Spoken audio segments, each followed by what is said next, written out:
أعوذ بالله من الشيطان الرجيم بسم اللہ الرحمن الرحیم السلام علیکم ورحمۃ اللہ وبرکاتہ۔ طائف کا سفر۔ مکہ والوں کا ظلم دیکھ کر رسول اکرم صلی اللہ علیہ وسلم نے فیصلہ کیا کہ اب مکہ سے نکل کر قریب کے دوسرے شہروں میں تبلیغ کا کام کرنا چاہیے۔ اس سلسلے میں آپ نے طائف کا سفر کیا، جو مکہ سے تقریباً 30 یا 40 کلومیٹر کے فاصلے پر آباد ہے۔ آپ نے اپنے غلام زید بن حارثہ کو بھی اپنے ساتھ لے لیا۔ طائف رئیسوں اور امیروں کا شہر تھا۔ اس میں عمیر کا خاندان تمام قبیلوں کا سردار تھا۔ یہ لوگ 3 بھائی تھے، عبد یا لیل، مسعود، حبیب۔ ہمارے آقا صلی اللہ علیہ وسلم ان تینوں کے پاس تشریف لے گئے اور انہیں اسلام کی دعوت دی۔ وہ بڑی ہی بےہودگی کے ساتھ پیش آئے اور اسلام قبول نہیں کیا، اور شہر کے چند شریروں کو آپ کے پیچھے لگا دیا کہ انہیں تکلیف پہنچائے اور رسوا کرے۔ اپنے بڑوں کا اشارہ پا کر رسول کائنات صلی اللہ علیہ وسلم پر یہ شریر پتھر برسانے لگے۔ اتنے پتھر برسائے کہ پاؤں لہو لہان ہو گئے، موزے اور جوتے خون سے بھر گئے۔ زخموں سے بے تاب ہو کر جب آپ بیٹھ جاتے تو یہ ظالم دونوں بازو پکڑ کر اٹھاتے، اور جب آپ چلنے لگتے تو پھر پتھر برساتے اور ساتھ ہی ساتھ تالیاں بجاتے، تانا دیتے، ہنسی اڑاتے اور گالیوں کی بوچھار کرتے۔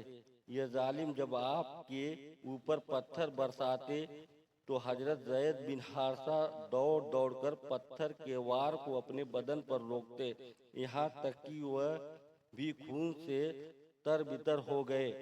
مجبوراً ہمارے آقا صلی اللہ علیہ وسلم ایک باغ میں پناہ لی۔ یہ کیسی بے کسی اور بے بسی کا عالم تھا، لیکن ہمارے آقا کو انسانوں کی اصلاح بہت پسند تھی، اس لیے ایسے مشکل اوقات میں بھی آپ کی زبان مبارک سے بددعا نہیں نکلی، بلکہ آپ یہی کہتے رہے، اے اللہ تو انہیں ہدایت دے، یہ نا سمجھ ہے، مجھے نہیں جانتے۔ اسی طرح آپ نے وہاں 1 مہینہ گزارا، پھر مکہ واپس آ گئے۔ واپسی کے وقت جب آپ کرنس ثعالب نامی مکان پر پہنچے تو ایک فرشتہ خدا کا پیغام لایا کہ یا رسول اللہ، اللہ تعالیٰ نے آپ کی قوم کا معاملہ دیکھا اور مجھے آپ کی خدمت میں بھیجا ہے۔ اگر آپ اجازت دے تو ان دونوں پہاڑوں ابو قیس اور کوئے کیان کو اس پر الٹ دوں اور وہ کچل کر چور چور ہو جائیں۔ آپ نے فرمایا، نہیں، مجھے امید ہے کہ پروردگار عالم انہی کی نسل سے ایسے لوگوں کو پیدا فرمائے گا جو اللہ کی عبادت کریں گے اور شرک سے دور رہیں گے۔ طائف کے ناکامی پر مکہ والوں کی حوصلہ اور بلند ہوئے۔ بڑے بڑے سرداروں نے آپس میں یہ مشورہ کیا کہ جتنی تکلیفیں ہو سکے انہیں دی جائے، تاکہ یہ مکمل طور پر مجبور اور کمزور ہو جائیں۔ چنانچہ کفار مکہ نے ظلم میں اور زیادتی کر دی، لیکن سرکار دو عالم صلی اللہ علیہ وسلم کے قدم مبارک میں ذرا بھی لغزش نہ آئی۔ آپ برابر لوگوں کو اسلام کی دعوت دیتے رہے۔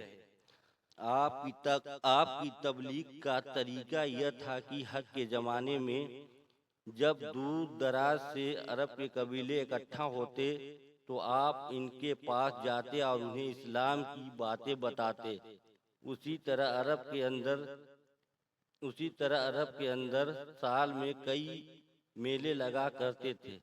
ان میلوں میں بھی کافی مجمع ہوتا اور عرب کے بڑے بڑے قبیلے ان میں شریک ہوتے۔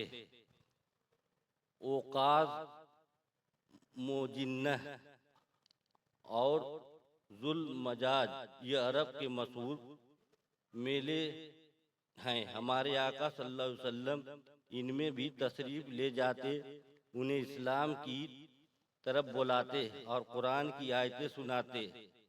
آپ کا چچا ابو لہب آپ کے پیچھے لگا رہتا اور کہتا، اے لوگوں، یہ میرا بھتیجا ہے، اس کی بات نہ سنو، یہ ہمارے دین سے پھر گیا ہے اور جھوٹ بولتا ہے۔ لیکن ابو لہب اور دوسرے دشمنوں کے مخالفت کا رسول کریم صلی اللہ علیہ وسلم پر کوئی اثر نہیں پڑا اور اسلام پورے عرب میں بڑی تیزی کے ساتھ پہنچنے لگا۔ صلی اللہ علیہ وسلم۔ السلام علیکم ورحمۃ اللہ وبرکاتہ۔